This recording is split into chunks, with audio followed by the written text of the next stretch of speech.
Los transformadores son capaces de recibir corriente alterna a un voltaje y suministrarla a otro voltaje diferente. De esta forma transportamos corriente a largas distancias, reduciendo enormemente las pérdidas. En este vídeo veremos cómo funciona y cómo se construye un transformador trifásico, empezando por su forma más simple. Un transformador funciona gracias a la inducción electromagnética.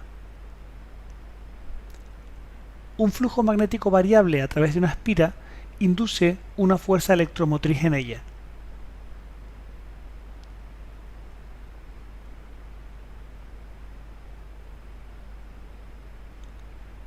Una forma de disponer de un flujo magnético variable es pasar una corriente alterna a través de una bobina. Un conductor por el que pasa una corriente produce un campo magnético a su alrededor. El campo magnético producido por un arrollamiento será como se muestra aquí. Como la corriente varía por ser alterna, el campo magnético asociado a ella también cambia.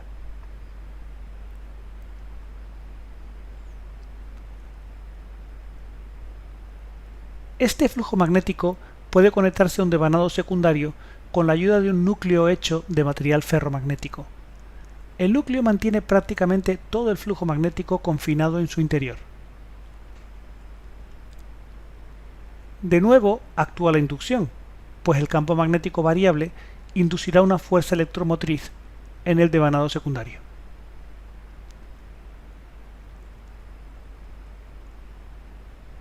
Cada vuelta puede considerarse una espira individual conectada en serie con la siguiente.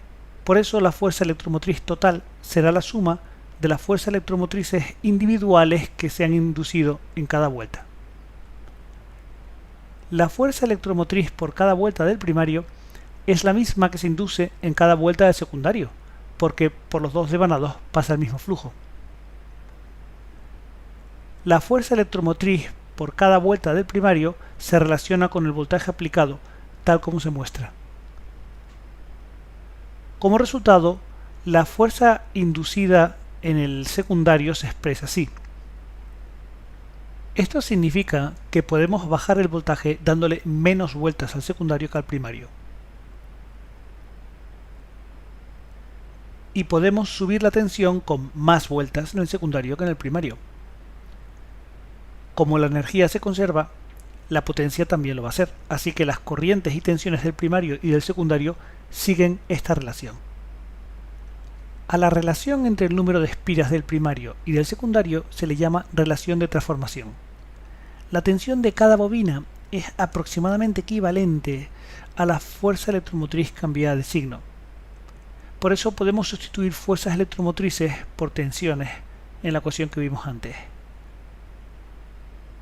Recuerda además que como la potencia se conserva, es fácil obtener las intensidades de entrada y salida.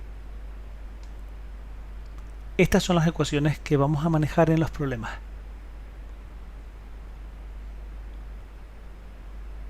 Los transformadores trifásicos usan 3 transformadores monofásicos como este.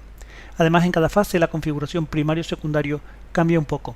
Aquí los devanados primario y secundario se solapan. Sea primario o secundario, el arrollamiento de mayor voltaje va por fuera.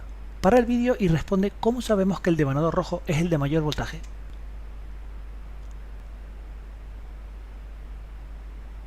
Como hay 3 fases, necesitamos 3 configuraciones como esta.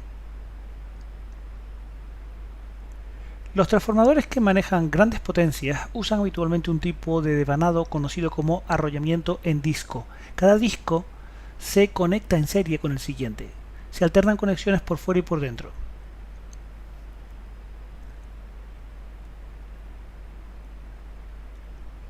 Decide si los devanados de menor voltaje se conectan en estrella o en triángulo. Para el vídeo ahora. Están en triángulo. ¿Cómo están conectados los de mayor voltaje? Para el vídeo de nuevo.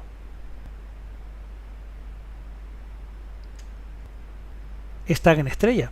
Así se consigue una diferencia de voltaje todavía mayor, concretamente raíz de 3 veces mayor.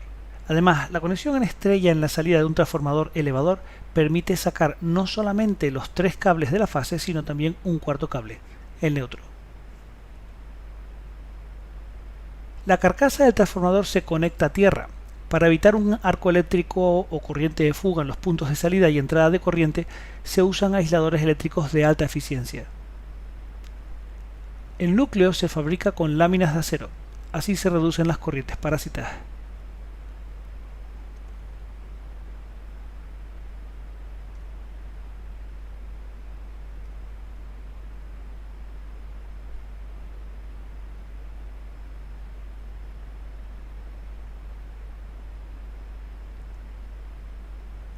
Como vimos, el bobinado de bajo voltaje se dispone normalmente por dentro. Como las máquinas rotativas, los transformadores tienen pérdidas del hierro, es decir, las debidas a los ciclos de histéresis y a las corrientes parásitas, y pérdidas del cobre por efecto Joule. Estas pérdidas producen calor. El transformador suele sumergirse en aceite refrigerante para disipar ese calor. El aceite disipa el calor por convección natural, ayudado por aletas de refrigeración.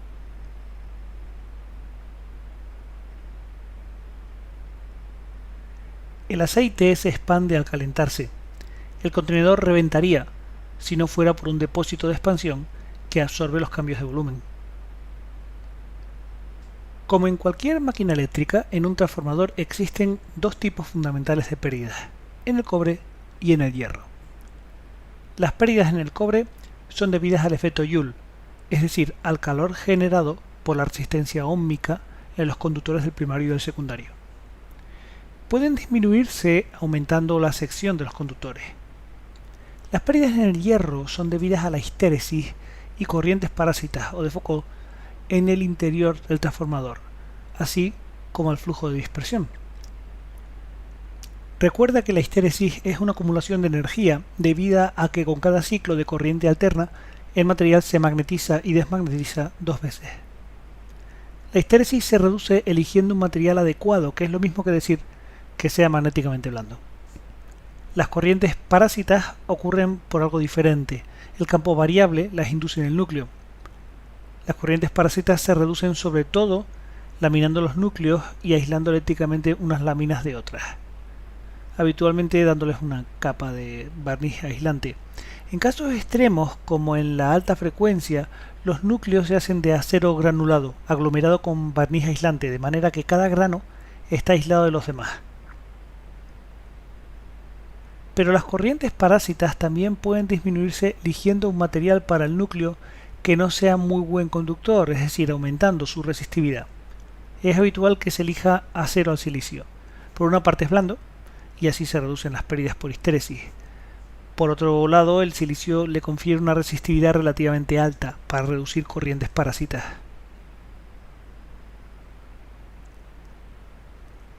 Otra pérdida que tenemos que considerar es el flujo magnético de dispersión. El flujo disperso es una pequeña fracción de flujo que no va por el núcleo.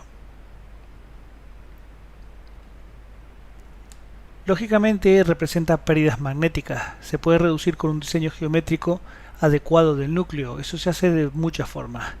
Por ejemplo, montando los dos arrollamientos en la misma columna, o todavía mejor, solapándolos, es decir, montándolos concéntricamente como acabamos de ver. También puede redondearse las esquinas del núcleo. Otra posibilidad es construir pantallas magnéticas que eviten la dispersión. Los transformadores son máquinas estáticas, así que no tienen pérdidas mecánicas. Las otras máquinas eléctricas que estudiamos en este curso, las máquinas rotativas, sí que las tienen. Vamos a nombrarlas y así completamos nuestra visión de las pérdidas en máquinas eléctricas.